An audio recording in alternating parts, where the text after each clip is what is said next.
Welcome to Maths Genius. Today we will be covering an important topic in the maths portion.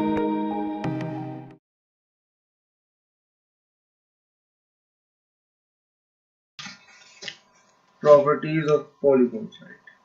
You guys have studied it in bits and pieces previously, but trust me, once you are aware of it, then it will help you a lot in the exams.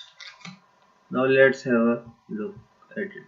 Okay, the first thing to consider over here is the number of sides, right? If the polygon has 3 numbered sides, then it is a triangle, right? Then the triangle we studied the 3 types of triangle, right? Scalene triangle. Scalene means the 3 sides all are not equal, right? All not equal, right? We have a triangle with the property, right? Equilateral triangle. Equal, the word itself means that all the 3 sides are equal. So this.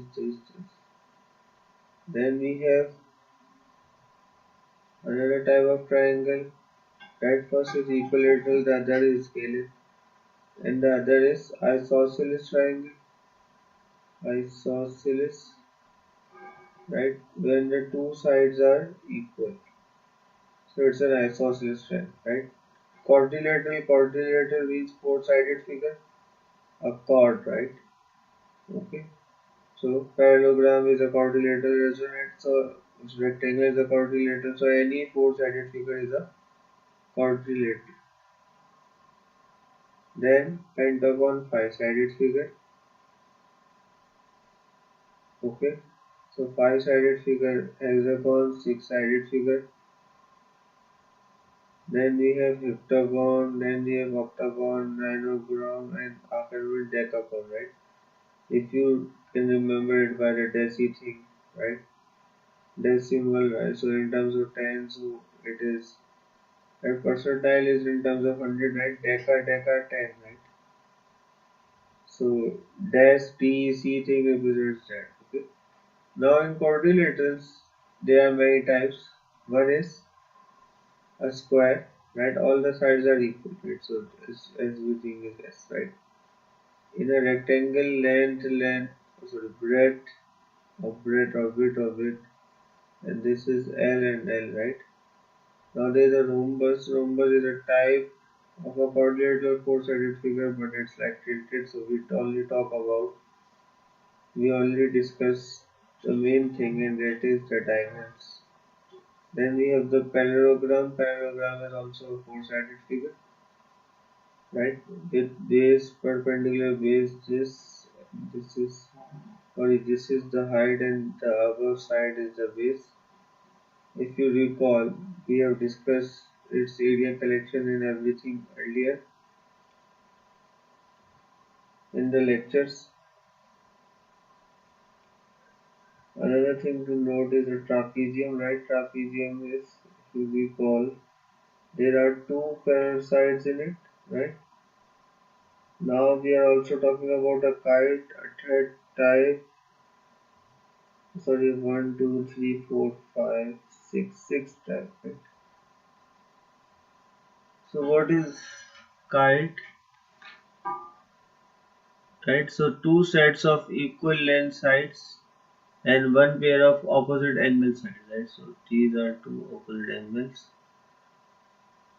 and we can make a symmetric view of the kite, and it can be broken down into two symmetric pieces, right? So how it is like this, like one piece, the other is this. So this is a kite. I hope that you guys have understood the concepts, and we are very at the very basic right now, right? Okay, now looking at the parallelograms, right? Parallelograms means that anything with a set of parallel lines, right? Parallel, right? And the symbol is also made like this, these two lines are parallel. Okay? Now for the perpendicular they make this symbol sometimes. So it all depends on the exam, right? Now the three types of parallelogram which are given like is a square, right? So all sides are equal. A square has a four equal sides, right? That's the main thing, equal sides. Like because four sides are also in rectangle, rhombus, etc. And four equal internal right angles. So every angle is 90, right? Because the sides are equal to the angle, right? So in a rectangle has two equal sides and four equal internal angles, right? So four equal internal right angle angles because they are made at a point of 90 degrees, right? A rhombus, right? If I recall, I told you that in a rhombus the diameters d1 and at d2 are used to calculating area and each and every working depends on it. A rhombus has two sets of two equal sides and two sets of equal internal non-right angles, right? So the angles are not right, but the angles formed at the diagonal, right, are equivalent to 90 and etc. Okay. So previously we have already discussed that how to calculate the area of a trapezium, rectangle, square, even a rhombus, even a parallelogram, right? So you guys are familiar with it. We have covered hexagon in detail in the practice series. Right, I gave you one question about a hexagon, so you guys can easily calculate the values over there, right? Okay, so you guys grasp the concept, right? I have given you a few minutes to just have a look at these properties, right? So you guys are grasping the concept and each and every detail,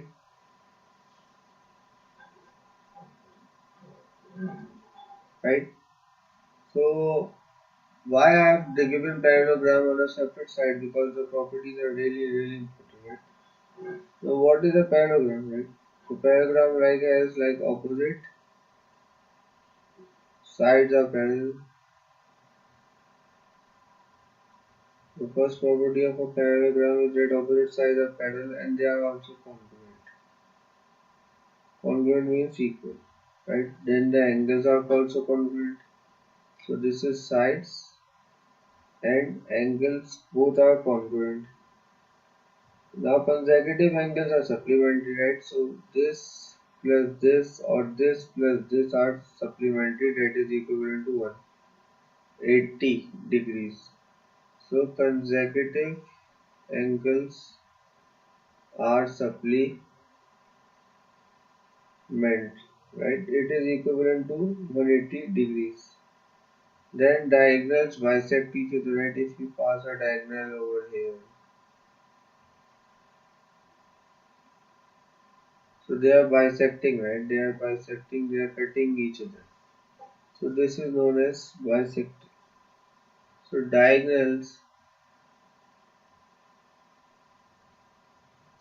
bisect each other. Now what are the properties of a square, right? So all five properties, like this is the first one, this is second angles, this is third sides, this is fourth, now this is the fourth property and this is the fifth one. So all five properties of a parallelogram are there in a square, and then apart from that two additional rectangle properties, three additional rhombus properties. So now coming to first of all rectangle, right? All properties of a parallelogram because it is a type of a parallelogram. Then we have all angles are right angles and the diagonals are congruent. So all angles right angle and the diagonals are congruent. Then we come to rhombus. There we have all sides are congruent, right? So the all sides are equal. Diagonals are perpendicular to each other. That's why I made 190 degrees, right? Diagonals are perpendicular to each other and diagonals bisect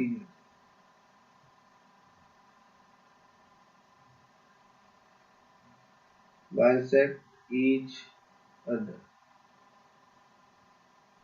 Right? So these are the properties of a rhombus, and it has also all the five properties of a parallelogram as it is with the others as well. Now for a square. So a square has all properties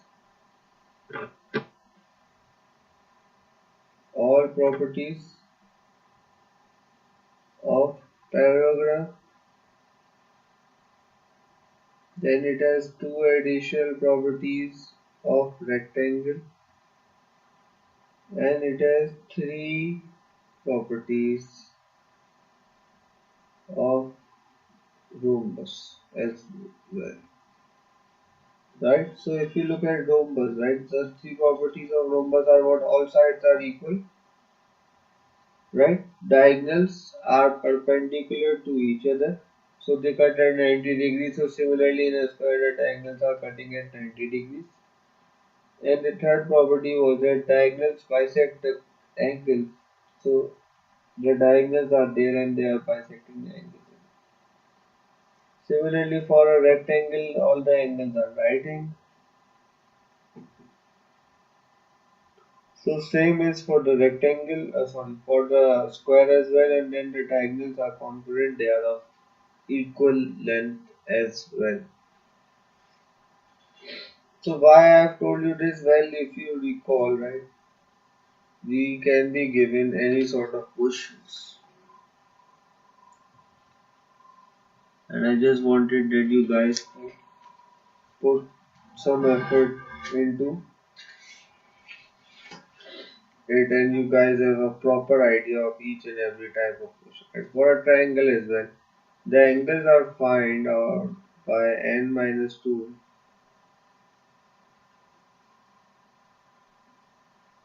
Right, the formula for finding the sum of interior angles is n minus 2 into 180. And so for a triangle, write n minus 2, so it will be 3 minus 2 into 180, and that is equivalent to 180 degrees. Similarly, it will be like 2 into 180, 360.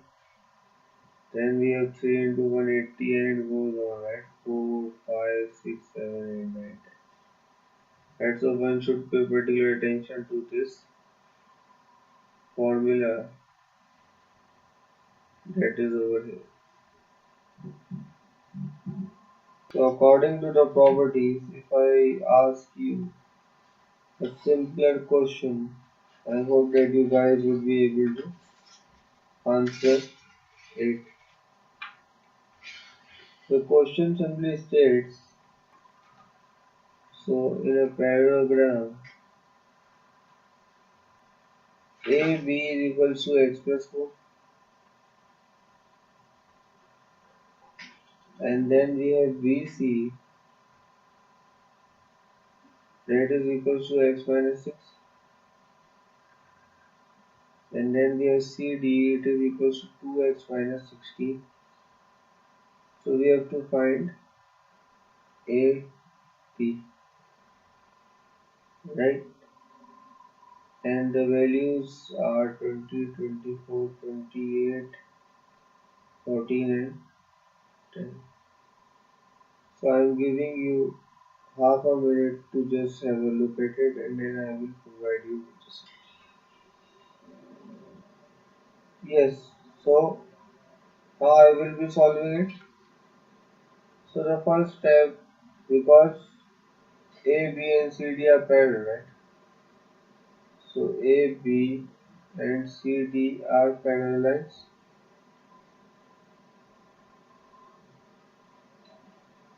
Okay. So AB is equal to BC. So AB is equal to CD, right? Because opposite sides of a paragram we have discussed this property are congruent, right? Are congruent. So AB is equal to CD. AB is x plus 8. Sorry, x plus 4, and CD is 2x minus. CD is equal to 2x minus 16. Equating the two, I have 4 plus 16, x is equal to 20, right? Now x is equivalent to 20. But do we have to find x? Yes, I am asking you this question. Do we have to find x? No. We have to find AD,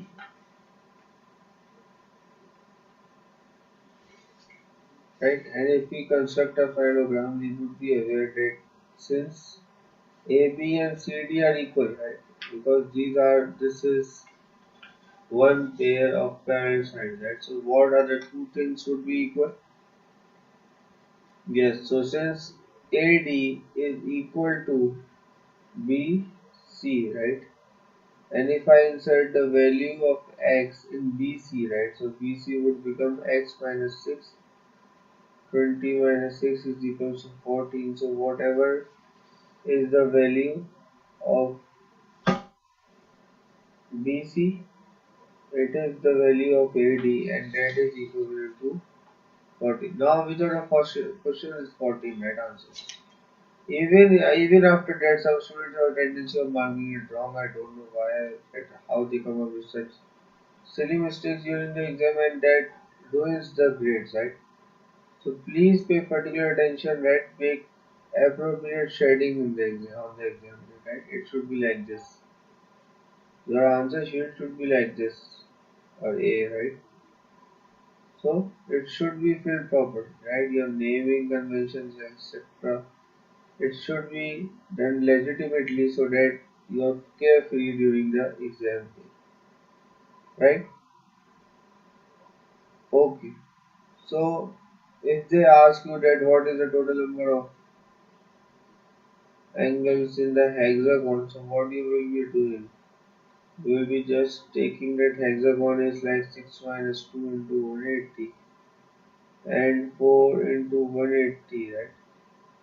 So that much value will come.